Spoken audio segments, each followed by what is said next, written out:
Hey friend, welcome to The Thankful Nurse. I'm Rebecca Bongers, a wife, mom, and nurse who gets it. Let's talk about the real stuff: burnout, long shifts, tough patients, and also the moments that make it all worth it. Together, we'll explore how to stay strong, stay kind, and stay thankful even on the hardest days. Hi, and welcome back to the podcast. I want to take a moment to thank you for taking time out of your busy schedule to listen to this podcast. You have clicked on the best episode so far because I would consider this topic to be the jackpot of gratitude. And let me tell you why. Today, we're going to be talking about our nursing colleagues. And this doesn't just apply to nurses only. This applies to all that we work with in our role. The list goes on of people that we interact with that are our colleagues. And so today, I just want to say that it goes in general to everybody, but I'm specifically going to talk about our nursing colleagues. Nurses are some of the best people I have ever met. I have met nurses from different states, from different countries, from different specialties. During the pandemic, I had the honor of working with some nurses from the Department of Defense, and I met people that were coming out and just helping and volunteering in a time of crisis. And I just want to say that I love nurses. I love the nurses in my own community. I love the nurses that are travelers that come to help us out and to help our communities. I would like to start with saying that our nursing colleagues are one of the best investments that we can put our time and effort and energy into. And I'll share a story with you of a time where I didn't have a lot of close connections because I was new to traveling. I was at a new facility. And to top it off, I was in a float pool and also working PRN. And so during that time, I was at a new place, meeting a lot of new people. And every week that I would come, I was floated to a different area, a different department. And so I felt disconnected from my colleagues. I felt like I could never really make close friends or connections. And I was feeling quite alone and isolated. And that contributed very much to my nursing burnout, or my feeling of wanting to leave this career and just feeling like continuing in this wasn't an option for me. So during float pool, I was doing med surge, I was doing ICU, I was in the ER, and I was doing pediatric clinic, primary care clinic, infusion clinic, just kind of helping with wherever I was needed, the COVID hotline some days. And my best days were spent when I was in the ER. I actually never thought that I was going to be in the ER. That's the last place that I ever anticipated my career going. And thankfully, there was a supervisor at the time that had talked to me and said, why don't you come to the ER? And I said, well, because I feel inadequate. I feel like I'm not really equipped to handle emergencies. She was like, the only way that you're gonna get better or feel more comfortable is just to do it. It's just to be in that environment. And so that kind of goes with the first episode about doing it scared. I'm speaking from experience because I know what it's like to leave a facility that you're comfortable with and then go to a new place, a new department, feeling in over your head and doing it scared, and then going to a place that you didn't think you would ever be because it felt so scary and overwhelming. And it's like, you know what? I'm going to give it a chance and I'm going to learn. And so that's how I ended up in the emergency department. And things got better from there because I actually had regular coworkers that I would see. And that just made my life so much better. It is wonderful to have colleagues that you get along with or that encourage you or support you. And I am forever grateful for the place that I'm at and for the people that I have met, because they have made my life and my nursing career so much of what it is today. And so I just want to share that if you're new as a new nurse, or you're new to a new facility or a new department, a new specialty, that just give it some time and you will make friends. I also believe what the Bible says, that a man that has friends must show himself friendly. And so it does take being vulnerable and kind of putting yourself out on a limb. And sometimes you don't get that reciprocated. Sometimes you are left on a limb. Sometimes you do feel rejection, but 9 times out of 10, people reciprocate that and respond to your kindness to them. And It is worth the effort. It is worth the investment. You have no idea what you're missing out on with so many amazing people. I have made so many wonderful friends over the years. One in particular was one of my longest friends. We became friends in nursing school and we remained friends for so many years. And speaking to feeling rejected in those things, I want to say that this friend was so precious and wonderful to me, and she's no longer here anymore. And I'm sharing this because she was one of the best friends that I've ever had, and losing her has been so hard. But I promised myself that even if I faced rejection, that I wasn't miss out on letting people know how much I care about them or how meaningful they are to me. I didn't want to do this podcast without what a wonderful friend that she was in my life. Another thing is, so many people are in our lives for just a season, for just a time, especially travelers. It is very heartbreaking when they leave. And I think that it's important to still love them and still make those friendships and those connections, and they can be carried on over a distance. We always say it's not goodbye, but it's see you later. And I think that we should cheer for our colleagues and that we should encourage them to follow their dreams and be excited for them in their next season of life, and just appreciate and be thankful for the time that we had together and for the memories that we made and for the shifts that we survived together. Also, I have a few nursing friends that I have become close to and that we have become a good support system, and that we've met each other outside of work and met for coffee or had lunch. And those connections and those relationships are such a treasure, and they're worth the investment. So one of the best things about having nursing colleagues, nursing friends, people in your department that you get along with is that you can learn from them.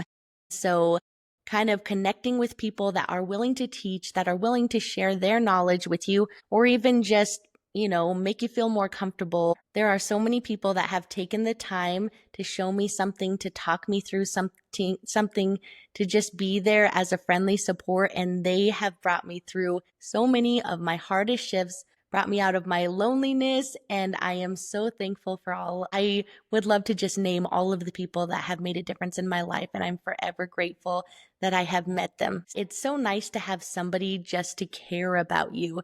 It's nice to have people that support you or that you have a good relationship with or good rapport with, because sometimes you need somebody just to care about you. And so I want to share a story about a shift that I had. I had a critical patient in the ER and just trying to get my bearings. And I was in that room for a few hours before that patient transferred out of our facility. And I remember just being nonstop busy. And then my patient shipped out, the flight team left, and they told me, go take a little break. So I went, I stepped away, kind of reset. And when I came back, one of the nurses gave me a gift, and I still have it to this day.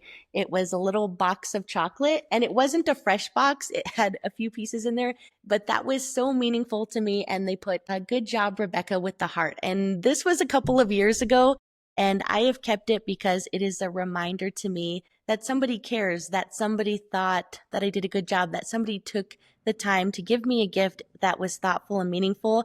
And I ate it immediately because it was delicious. And it just made me feel so much better, made my shift so much better. And so I think that having good relationships is one of the best ways to prevent burnout, because you have somebody that cares about you and somebody that you care about also. Another thing about our nursing colleagues is they are in the thick of it with you. They work the same 12-hour shifts. They understand what you go through because that's what they are also going through. Everybody's experience is different, but for the most part, like your coworkers, they know what you're going through because they're going through it alongside of you. And so I can't stress enough what a wonderful blessing it is to have people in your life that you can count on, people in your life that just make it so much better. So I want to share a story that I was busy with the patient room, and the cafeteria had opened, and a couple of my friends, they went down to the cafeteria to get something to eat and brought me back a breakfast burrito with bacon. And It's like so wonderful to have people that care about you and that are looking out for you. It really is the little things that matter. When somebody gives you a hug, when somebody greets you, when someone asks about your vacation, when someone asks how you're doing, when someone remembers that your kid had something important and they follow up to see how it was. Or I ran a half marathon earlier this year, and when I came back a few weeks later, I had been on vacation. This other nurse had been on vacation, and she took the time to ask me, like, hey, how did your run go? Just made me so happy. It made my day so much better to be able to tell about my experience and to know that somebody cared and somebody remembered something about me. Like, those little things can just give us the fuel or the energy, the encouragement to get through our shift and to feel like a person and to feel valued. And speaking of being in the thick of it with us, I want to share a story of one of the worst days in my nursing career. Actually, it was a night shift. And this is when I made a mistake with a rectal tube. I've had people say, how in the world did you make a mistake with a rectal tube?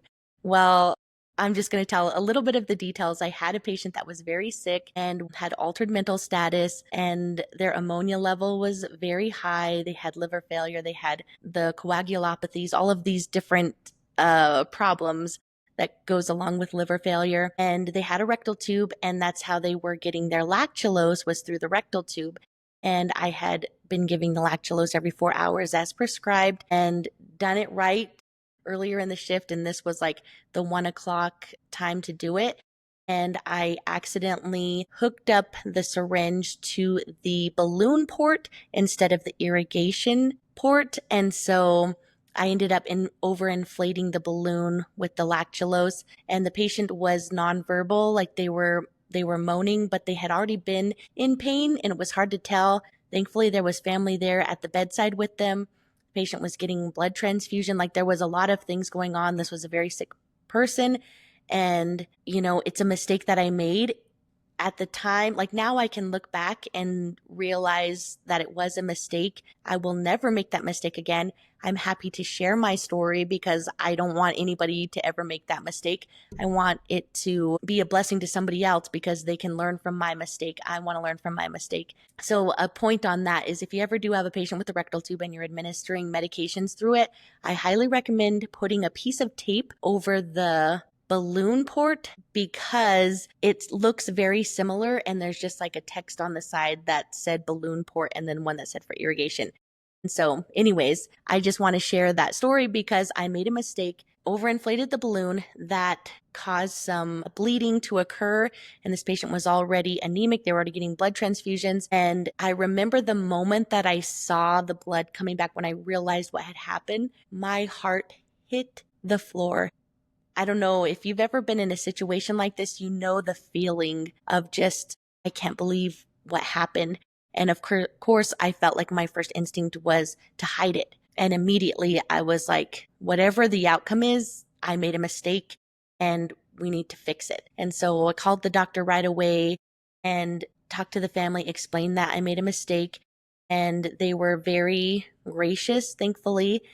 And they were still willing for me to take care of the patient because this was the middle of the night. We still had 6 hours of the shift left to go. And thankfully, they were understanding. They were okay with me still taking care of the patient. The thing was, I wasn't okay. I felt terrible.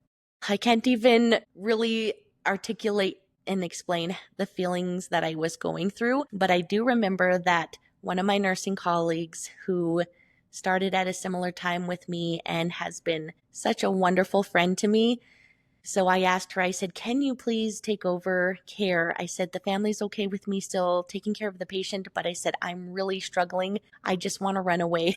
But there was still a job to be done. And so I asked her if she would please take over, and she had my back and she supported me, and she said, yes, of course I will. And so we went and talked to the family, and I said, this is my colleague, she's going to be taking over primary care. I'm still going to be helping. And thankfully, she's the one that got me through that shift because she supported me when I couldn't support myself.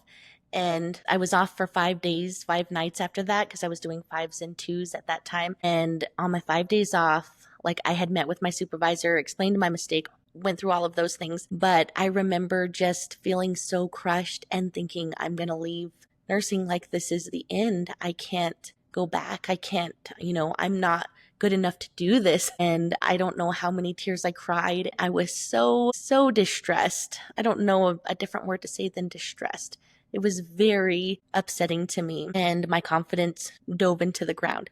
But I remember before I came back, and I wasn't sure that I could come back. I wasn't sure that I could do it. I want to share with you something that my friend sent to me, the nurse that took over care for me. And I have it written in my journal from that time because it was so impactful to me. And I'm going to read it to you now. I don't know who this quote is by, but it was a photo that she sent me. And it says, "You're going to feel like quitting.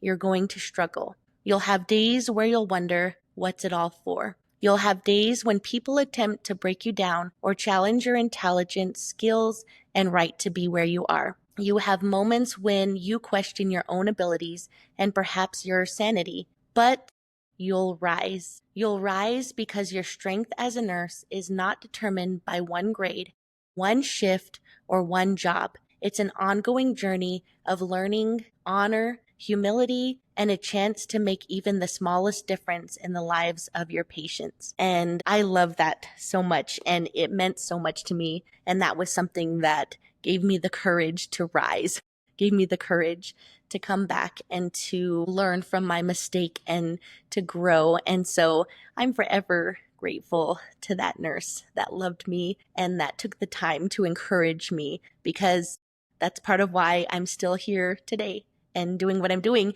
and doing this podcast, because what she gave to me is so precious. And I would love to give a piece of that back to you and tell you whatever you're going through. If you don't have any friends right now, or you feel kind of isolated or feel like you haven't really connected, or maybe you're in a new assignment and everybody's new, I just want to encourage you that you will rise, that it's going to be okay, and that it's true, we can learn from our mistakes. It's not one thing that defines who we are. It's how we respond to our mistakes and how we come back from them. And I think this example was just so beautiful of how much our nursing colleagues mean to us and how much we can be thankful for them. There's a thousand things, so many shifts, so many people that took the time to teach me, that took the time just to be there, and they just made my life so much better. I don't know what else to say about it. So I do want to say that some people will never cheer for us. Some people just don't like us. That's the bottom line. There's some people that I don't like. There's some personalities that just don't jive, or we rub each other the wrong way. But for the most part, I just want to say, so be it. I want to take this time to focus on the people that make our lives better. Focus on the things that we can be thankful for, all those little things that our coworkers do that make our lives better. And the final thing that I want to leave you with is to think about how we can be there for our coworkers. How can we be there for our colleagues? How can we make their day a little bit better? How can we show them that they matter? How can we show them that we're thankful for them? I believe that coffee and food and snacks are a love language, but people respond very well to that. I would almost say it's kind of bribery, but that shows love, that shows that you care about people. And I'm talking about how we need hydration and we need fuel for our brains. And sometimes you just need a little pick me up in the shift. And when somebody comes and brings you a snack, or somebody brought cookies or home baked brownies, all of those things, they matter. All of those little things, they just make things so much better. Another thing is, when you do have colleagues that you've worked with for a while, you kind of learn people's strengths. It's part of being a team, right? You learn what some people are good at, and your strengths and your weaknesses. And so sometimes someone will say, "Can you please do this for me? And I will do this for you." You can kind of bargain with them a little, and it's so nice to have that camaraderie and that support. It's so nice to have those friends. Another thing that I loved about so many people working in the ER is just I felt so frazzled and just kind of overwhelmed. And then I would be around these nurses that were just super chill and unfazed. And when I was overwhelmed, they'd just kind of be like, "Hey, what do you need help with?" They were super confident and just inspired me. I thought, like, that's the kind of nurse that I want to be. I want to be that confident person that's helping other people. And slowly we get there, you know. I am thankful for so many nurses in my life, and I want to tell you thank you to you and encourage you to make those friends. Thank you so much for listening to this episode. I hope that you enjoyed it, and I hope that you found just another thing to be thankful for today. I'll see you in the next one. Have a blessed day.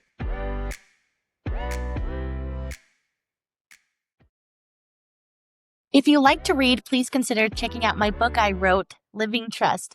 It's a short story about a nurse and her husband who learn about trusting God in the midst of their difficulties. It's an emotional book filled with grief, adventure, romance, and ultimately learning to trust God. If that sounds interesting to you, please get your copy on Amazon today.